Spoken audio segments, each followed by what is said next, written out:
মণ্ডলী মাঠের দক্ষিণ দিক থেকে প্যারেড গ্রাউন্ডে প্রবেশ করছে ঐতিহ্যবাহী পতাকাবাহী দল।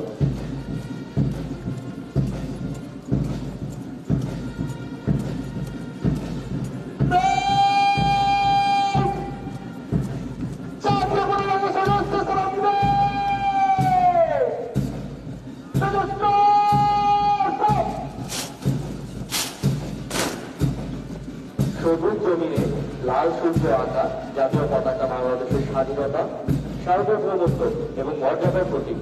সেনাবাহিনীর কোন প্রতিষ্ঠানের পক্ষে এই পতাকা প্রাপ্তি অত্যন্ত গৌরব ও সম্মানের বিষয়। জাতীয় পতাকা লাভ কোন প্রতিষ্ঠানের দক্ষতা, মর্যাদা ও সুনামের রাষ্ট্রীয় স্বীকৃতি। পতাকা প্রদানের মাধ্যমে সংশ্লিষ্ট ইউনিটের কর্মদক্ষতার প্রতি রাষ্ট্রের পরিপূর্ণ আস্থা প্রকাশ পায়। 1979 সালের 20 নভেম্বর দি ইস্ট বেঙ্গল রেজিমেন্টাল সেন্টার এই গৌরব সম্মানে ভূষিত হয়। আজকের প্যারেডে জাতীয় পতাকা বহন করছেন warrant officer Mohammad Bashir Uddin. Army training and doctrine কমান্ডের পতাকা বহন করছেন সার্জেন্ট মোহাম্মদ জুয়েল রানা এবং রেজিমেন্টাল পতাকা বহন করছেন কর্পোরাল মোহাম্মদ আব্দুর রশিদ।